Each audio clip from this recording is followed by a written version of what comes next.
어제 주목되는 판결이 두 건 나왔죠. 우선 조금 전 KT 소송으로 이어진 나이만 따지는 임금 피크제 무효다라는 대법원의 판단이었습니다. 네, 그리고 음주운전과 측정 거부를 반복하면 더 강하게 처벌하는 이른바 윤창호법에 대해서도 헌법재판소가 위헌이라는 판단을 내렸습니다. 박성배 변호사와 함께 관련 이야기 나눠보겠습니다. 어서 오십시오. 안녕하십니까. 어제 두 건의 판결은 좀 예상했던 겁니까? 아니면 좀 뜻밖이었습니까? 어느 정도는 예상되기도 했고 일부는 상당히 파격적이기도 했습니다. 네, 어떤 부분이 일부입니까? 윤창호법이 전면적으로 위헌이 결정된다는 것, 작년 유사한 결정이 나온 상황이었습니다만 네. 이 부분까지 위헌 결정이 되게 되면 앞으로 법 정비가 시급하게 이루어지지 않는 이상은 음주운전이 반복될 위험성이 상당히 높다는 우려 충분히 제기될 만합니다. 네, 우선 임금 피크제 문제부터 여쭤보겠습니다. 임금 피크제에 대해서부터 우선 좀 간략하게 설명을 해주시죠. 과거의 기업들은 인건비 절감을 위해서 고령의 근로자를 상대로 명예퇴직이나 권고사직을 할 수 있었습니다. 이렇게 되면 고용자 입장에서는 근로자 고용 불안이 상당히 야기되고 상황에 따라서는 사회 문제화 될 수 있었습니다. 이에 대한 대안으로 제시된 것이 임금 피크제입니다. 예. 일정한 연령에 도달하면 임금을 삭감하는 대신에 정년을 보장하거나 정년을 연장해주는 제도가 임금 피크제입니다. 제도의 취지 자체는 상당히 좋습니다. 이에 따라서 2013년 공공기관을 대상으로 처음 임금 피크제가 도입되기 시작했고 2016년에 고령자 고용법이 사업장의 정년을 60세로 연장합니다. 혹여나 사업장에서 그 정년을 60세 미만으로 설정한다고 하더라도 모두 의무적으로 60세로 연장되는 효과가 발생하는 법안이었습니다. 예. 이 법안의 시행으로 당시 박근혜 정부가 임금 피크제 확대에 힘을 쏟게 됩니다. 그만큼 정년이 연장되었으므로 그 대신 기업의 부담을 경감시켜주기 위해서 임금 피크제를 도입하게 된 것인데 비판도 많았죠. 사실상 나이를 이유로 한 차별이다. 그리고 임금이 삭감되었을 때 그 삭감된 재원을 바탕으로 신규 채용이 올바르게 이루어지고 있는가에 대한 비판은 꾸준히 제기돼 왔습니다. 이 제도를 도입하고 있는 국내 기업들이 얼마나 되는 건가요? 공공기관은 이 제도를 온전히 다 도입을 한 상태이고 사기업도 현재는 50% 이상이 넘는 비중으로 임금 피크제를 도입하고 있습니다. 예. 예, 판결이라는 것이 결국 이제 법에 의해서 하는 것이지 않습니까? 그러니까 어떤 것을 어떤 법, 어떤 조항을 근거로 어제 대법원이 판결한 것인가요? 일단 고령 노동자의 고용을 보장하면서 신규 채용 확대를 도모한다는 취지의 임금 피크제, 이 제도가 온전하게 이루어지고 있는가, 특히 고령자 고용법상 나이를 이유로 차별을 하지 못하도록 규정하고 있는데 이 조항과 충돌하는지가 쟁점이 됐습니다.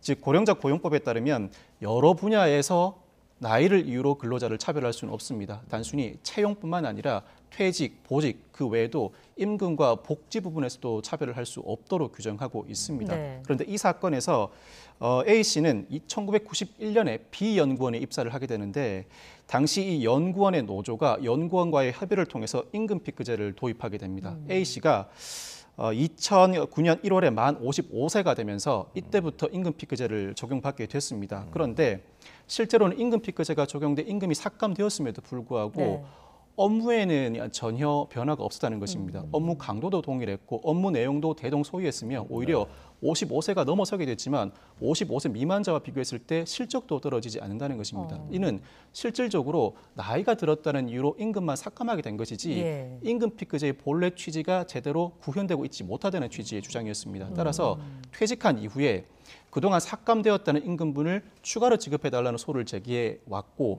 연구원은 이에 대해서 반박을 해온 상황이었습니다. 고령자 고용법상 나이를 이유로 임금을 차별하지 말라는 규정이 존재하지만 나이를 이유로 채용의 차별이 있을 때는 형사처벌 규정이 있으나 임금의 차별이 있을 때는 따로 형사처벌 규정을 두고 있지 않다. 그렇다면 이 규정은 특별히 강행 규정이라고 보기 어렵다는 취지의 주장을 했었고 강행 규정이라고 본다고 하더라도 이미 노조가 회사와 합의를 통해서 임금 피크제를 도입하기로 했다면 그 취지는 존중되어야 된다는 취지로 주장을 해왔습니다. 그렇지만 대법원은 이 고용자 고령법의 규정 취지 그리고 헌법상 평등권을 보장한다는 취지에 비춰보면 나이를 이유로 임금을 삭감하는 조치, 즉 나이를 이유로 한 임금상의 불평등에 관한 규정도 강행 규정이라고 보아야 하고 설사 노조가 회사와 합의를 했다고 하더라도 합리적인 이유가 없다면 그 취지를 강행하는 것은 강행 규정 위반으로서 무효라는 취지로 판단을 하게 된 것입니다. 그렇군요. 좀 더 구체적으로 저희가 들여다볼게요. 그 효력이 인정되는 기준을 어제 대법원이 제시를 했는데 이 부분도 함께 그래픽을 보면서 설명을 해주실까요?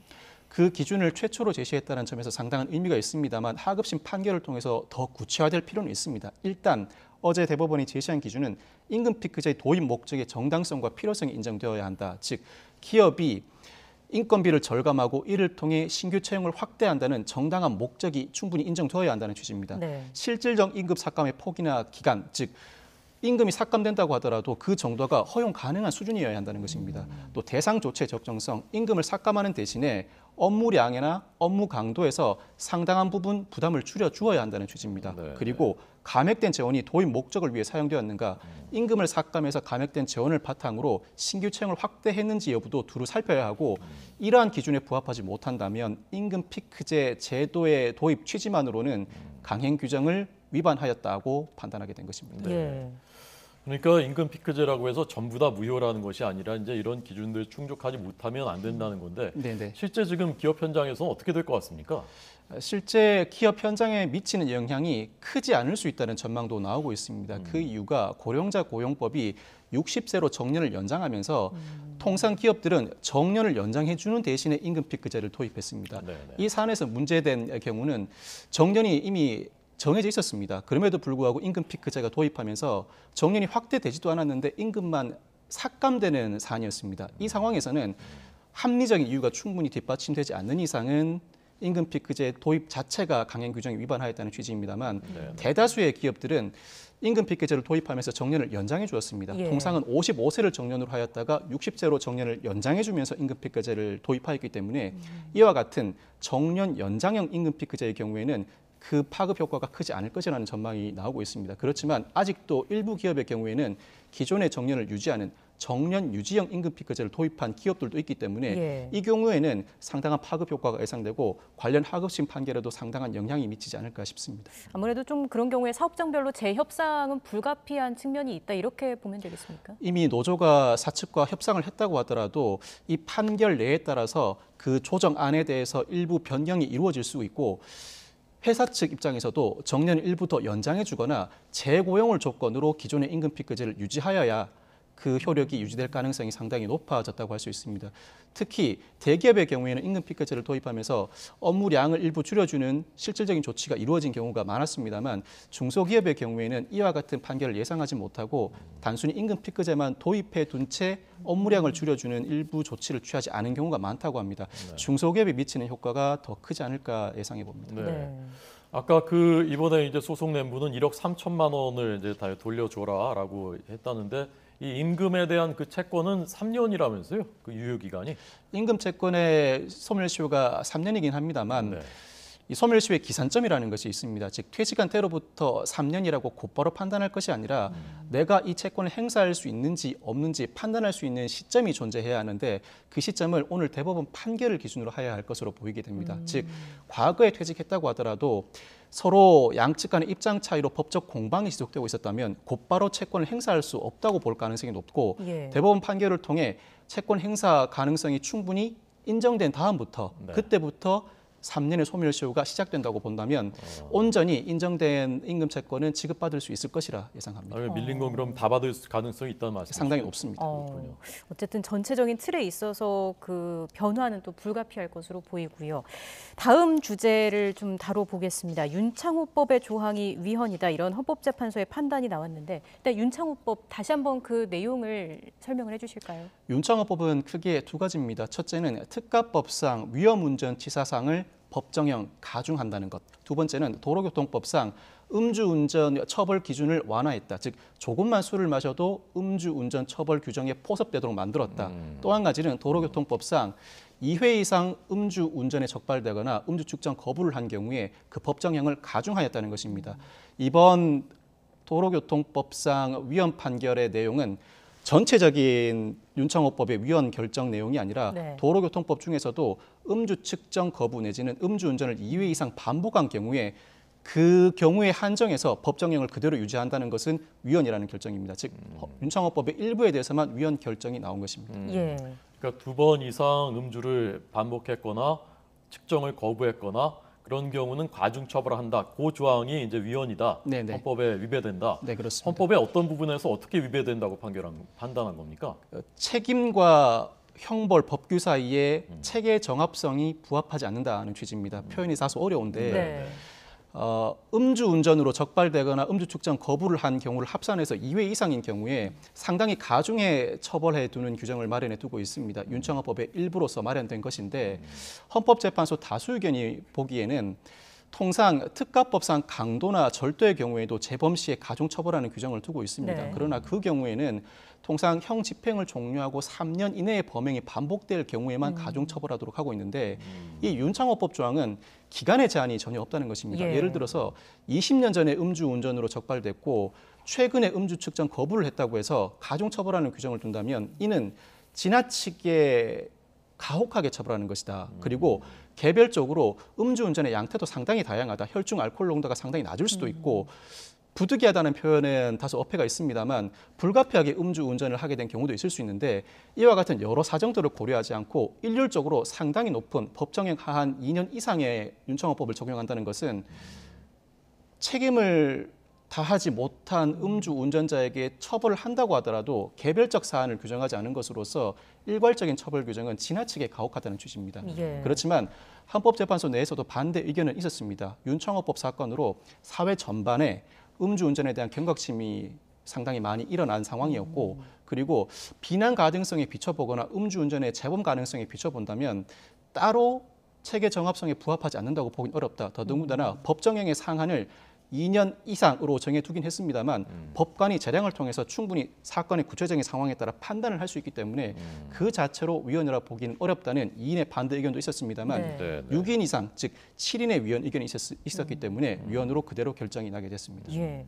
그리고 앞서서 변호사님께서 초반에 말씀을 해주셨었는데 작년 11월에도 헌재가 윤창호법을 위헌으로 판단한 적이 있지 않습니까? 네네. 이때는 두 차례 음주운전의 경우를 두고 이야기를 한 거죠. 동일한 도로교통법 조항에 대해서 위헌 결정이 작년 11월에도 있었습니다. 예. 그때는 음주운전을 2회한 경우에 한정해서 위헌 결정이 이루어졌습니다.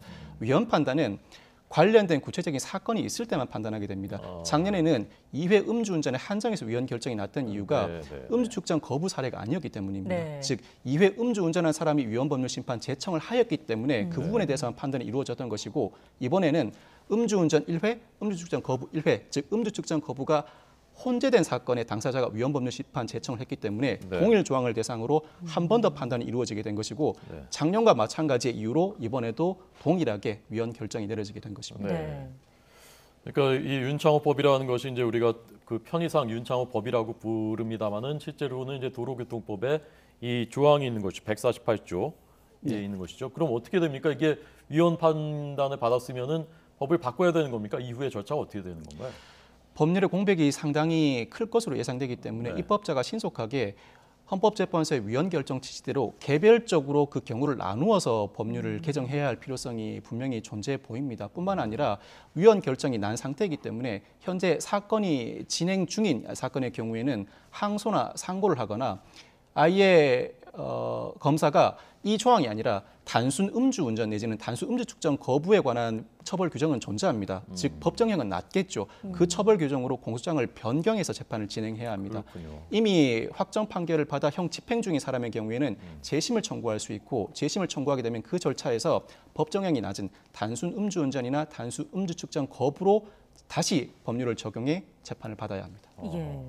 이번 결정을 놓고 일각에서는 이런 우려도 나오고 있습니다. 국민 법감정과는 좀 거리가 있지 않느냐. 그리고 네. 음주운전에 대한 어떤 경각심을 떨어뜨리는 계기가 되지 않겠느냐. 이런 우려도 있는데 어떻게 보십니까? 분명히 그 우려는 타당합니다. 이 헌법재판소의 결정 취지가 무조건 재범 처벌 규정으로서 지나치게 가혹하다는 취지는 아닙니다. 기간을 어느 정도 설정해 두거나 그리고 구체적인 양태에 따라서 개별적으로 법정형을 차등해서 규정하게 된다면 충분히 받아들일 수 있다는 취지이기 때문에 다소 윤창호법을 제정할 당시에 법정형 상한에 매몰돼 이 부분을 세심하게 건드리지 못한 부분이 존재한다면 이 부분을 차차 시간이 지남에 따라서 개별적으로 그리고 일정한 요건을 더 추가하는 방향으로 윤창호법을 개정한다면 일각에서 제기되는 우려도 분명히 타당성이 있습니다만 그 우려를 해소하면서도 음주운전의 그 가능성을 낮추는 방향으로 충분히 법률을 운영할 수 있을 것이라 생각합니다. 네, 수정 보완 입법이 그러니까 빨리 이루어져야 되겠군요. 그렇습니다. 네, 박성배 변호사였습니다. 고맙습니다. 고맙습니다. 감사합니다.